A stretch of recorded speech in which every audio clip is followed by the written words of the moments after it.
Hello everybody, Alaska Stock Talk here.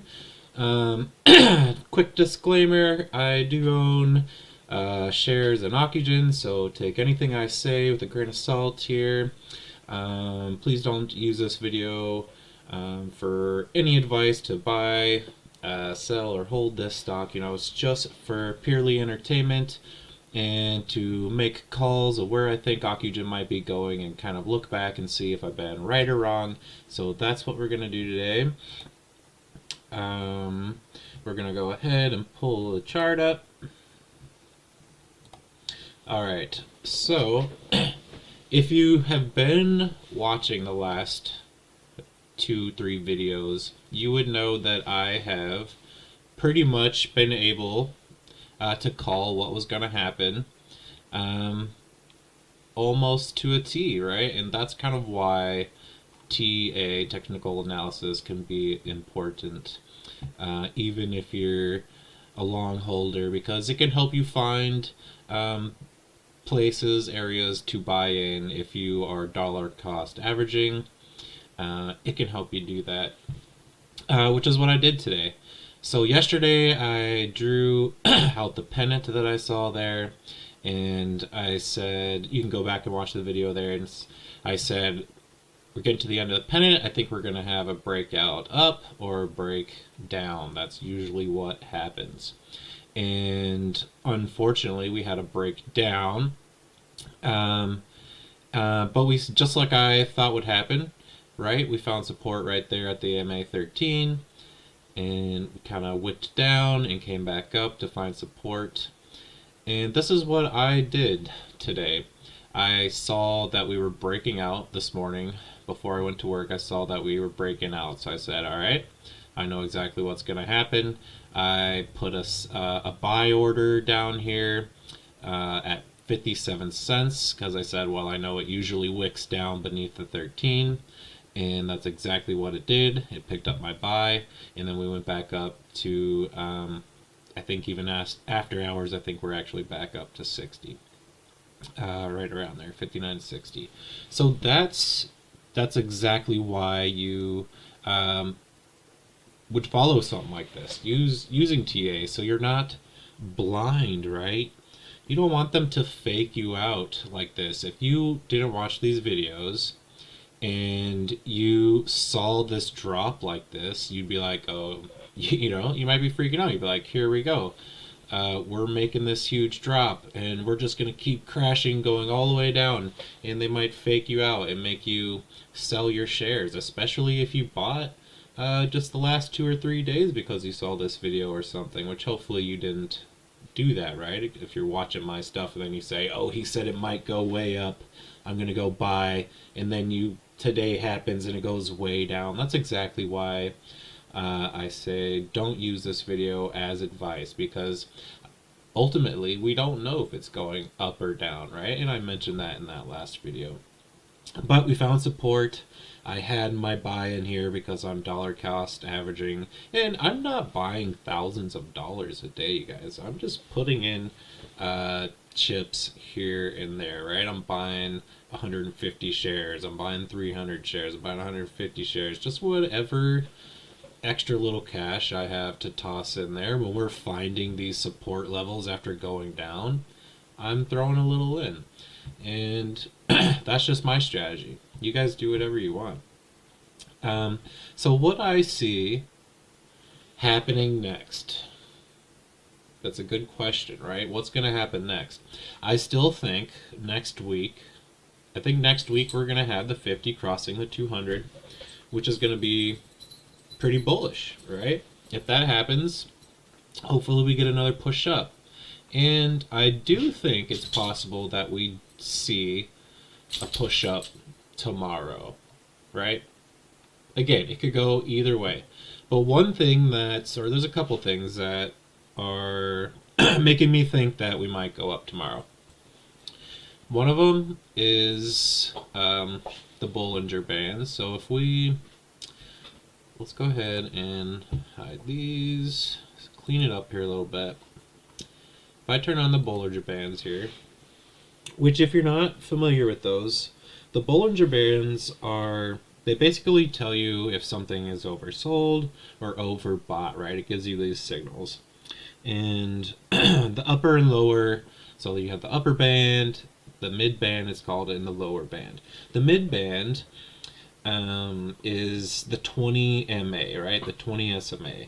And then the upper band is two standard, usually, typically, right? Two standard deviations above the middle band, and the lower band is two standard deviations below. And that's a little bit of math, right? If you've taken a statistics class, you may understand what I'm saying. If you haven't, that may make no sense to you. But basically, it's just saying that the standard deviations measure the spread of the data, right? Here's the middle, and then we're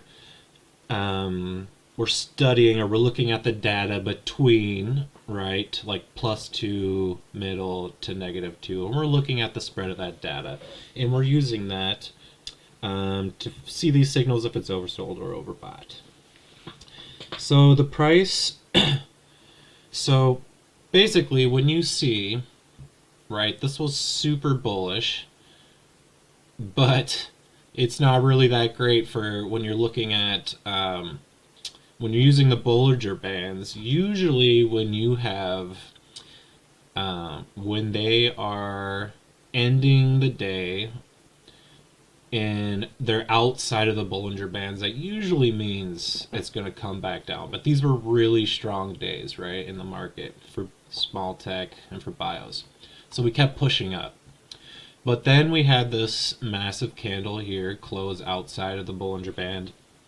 And that flashes, right, riding this top line of the Bollinger Band is basically giving you a signal that there's going to be a drop, which we did. We've dropped down. But when we go to the hour, we could see that on the hourly, now that we're resting on the 13 MA, right, we're finding that support.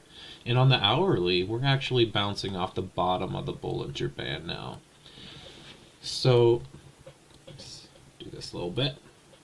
So now we're bouncing off the bottom of the Bollinger Band, and we're having some closing partially outside, right? And you see this one is closing partially outside, so it went up a little bit, and we're wicking down. So the more we continue to ride this bottom of the Bollinger Band, we're going to have a spring back up. So I think that's why tomorrow, let's go back to the day, that's why I think tomorrow we may see a bounce back up, because I think we're getting a bit oversold now. If you look at the RSI, right, we're coming back down, we're at 62. Usually you can see some bounces off the 50, so it's possible maybe in the morning we come down another cent or two, but then hopefully we get a bounce on the RSI and we start heading back upwards, right? We might wick down beneath that 13 MA again. Let me clean this back up here. Turn these back on. Tomorrow maybe we wick down back beneath the 13 MA for just a moment, and then I think we may come back up. But that's just what I think. Again, yesterday I thought it might go up and it didn't, so keep that in mind, right? I don't know where it's going to go for sure, but just from what I was saying today, I think we might get a little bit of a bounce tomorrow. All right, so let me see, what was I going to talk about here next? Yeah, so I found another thing. One more thing on the chart here is the volume. I think we may, one of the other reasons why I think we may go back up tomorrow is because of the volume. So if you see down here, right, well, we've been coming down, our volume's been going down and down too, but today we actually had quite a bit of volume. And even though we came down, it was bullish to me, because if you could, let me pull up this picture, and you check out the inflow and the outflow, they're actually equal, but we went down, right? Everyone was scared, or not everyone, maybe you guys were scared because we were going down so far, but if you actually look at the data, like, look, they're tricking you, right? Who was buying in?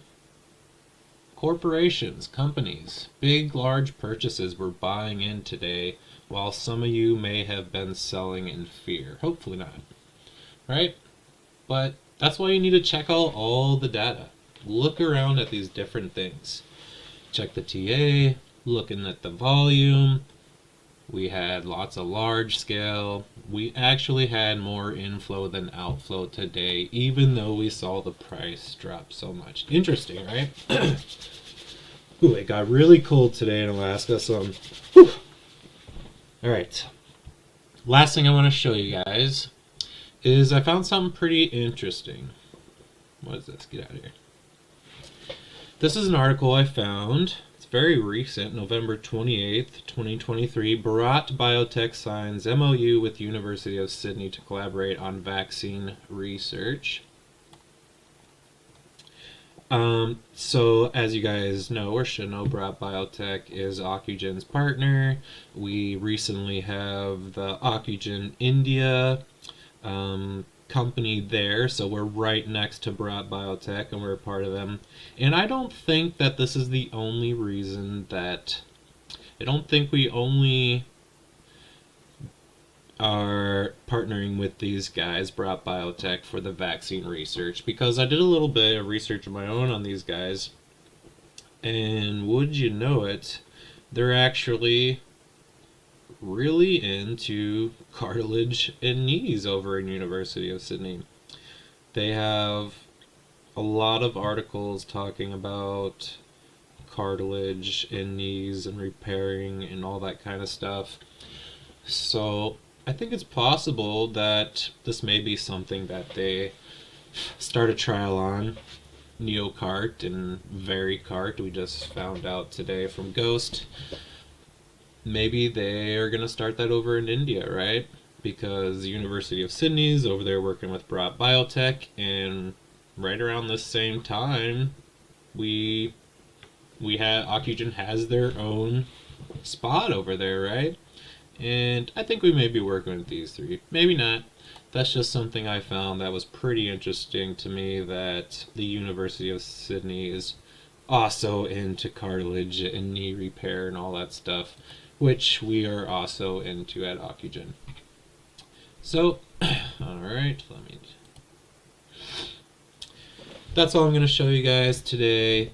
I hope that was informative for you.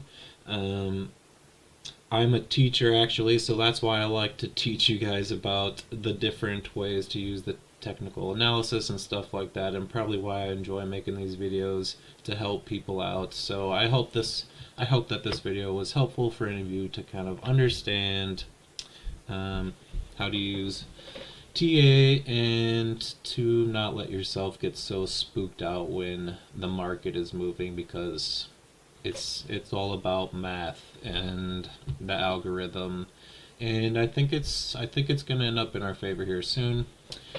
Could just be hopeful, right? We're all hopeful at this point that big things are going to happen, right? And we see lots of big things brewing, so hopefully they're going to come out to the larger public, right? And today, actually, Shankar he had a meeting today or whatever where he was talking to the people at Morgan Stanley, and we got institutional buy-in today. Coincidence? Maybe, probably, maybe not, right? Alright, you guys, that's it for tonight. I hope you have a good night. Maybe actually most of you guys, I think, probably see these in the morning, because it's only 6 o'clock right now for me when I'm about to put this out. That's Alaska time, right? So you guys are probably 3 or 4 hours ahead of me, so you might see this in the morning. Alright, so have a good night or a good morning. Hope you find this video useful. Alright.